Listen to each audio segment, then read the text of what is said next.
عقب دعوة قدمتها لجنة العلاقات الخارجية للكونغرس الأمريكي، شاركت السيدة مريم رجوي جلسة استماع عقدت بعد ظهر الأربعاء 29 من نيسان إبريل عام 2015 في الكونغرس.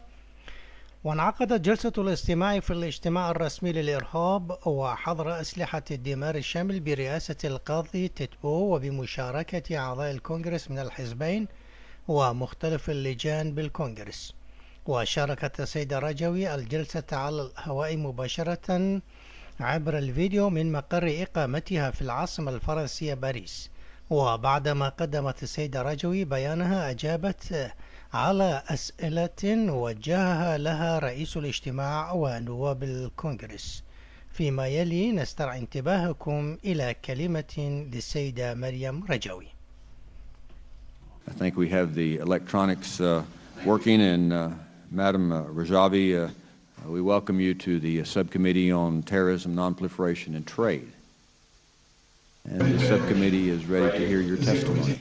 Mr. Chairman, Ranking Member, distinguished members of the committee, thank you for giving me this opportunity to talk about this issue.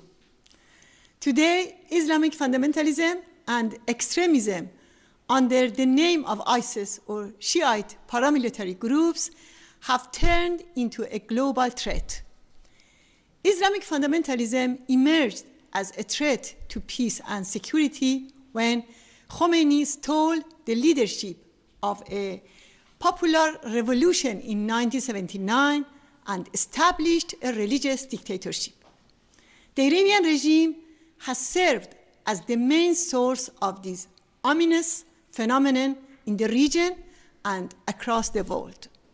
The primary objective of Islamic fundamentalists, including ISIS, is to establish an Islamic caliphate and enforce Sharia law. They recognize no borders. Aggressiveness and violence are two common features of Sunni and Shiite extremists. As such, searching for moderates among them is an illusion. In 1993, we published a book, Islamic Fundamentalism, the New Global Threat, warning about this threat and identifying its epicenter in Tehran. We said the mullahs sought to obtain nuclear weapons, to export fundamentalism, and guarantee their own existence. Unfortunately, little, if anything, was done to prevent the export of fundamentalism.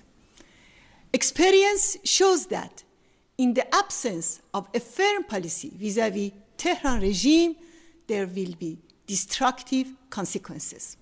Unfortunately, failure to stop the Iranian regime's post-2003 meddling in Iraq, which led to occupy that country and further spreading fundamentalism.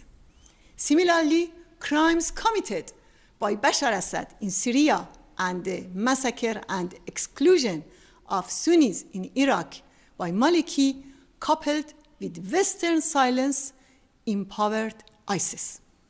I emphasize that the mullahs regime is not part of any solution to current crisis.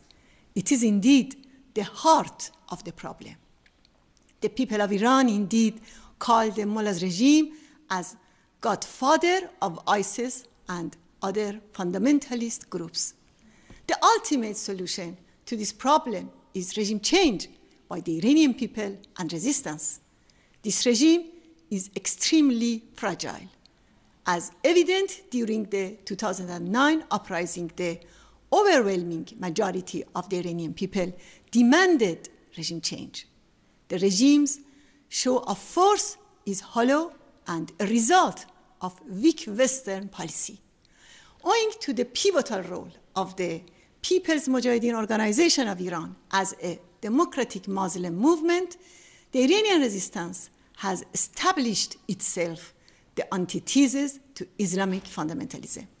We believe in separation of religion and state, gender equality, respect for rights of religious and ethnic minorities, a democratic and non-nuclear Iran. The following practical steps are necessary to achieve this goal. 1. Expel the Quds force from Iraq and end the Iranian regime's influence in that country. 2. Enable full participation of Sunnis in power sharing and arm Sunni tribes to provide security for their communities. 3. Assist Syria's moderate opposition and people to end Assad's regime and establish democracy in that country. 4. Recognize the Iranian people's aspirations to overthrow the mullahs and ending inaction vis-à-vis the gross human rights violations in Iran. 5. Provide protection for and uphold the rights of members of Iran's organized opposition, the PMOI, in Camp Liberty in Iraq. 6. Empower the true democratic and tolerant Islam to counter fundamentalist interpretations of this religion. And 7. Block all pathways for the mullah's regime to acquire nuclear weapons. But let me finish by a quote from America's first president, George Washington. The harder the conflict, the greater the triumph. Thank you very much, Mr. Chairman. Thank you, Madam Rajavi. We will have questions for you momentarily.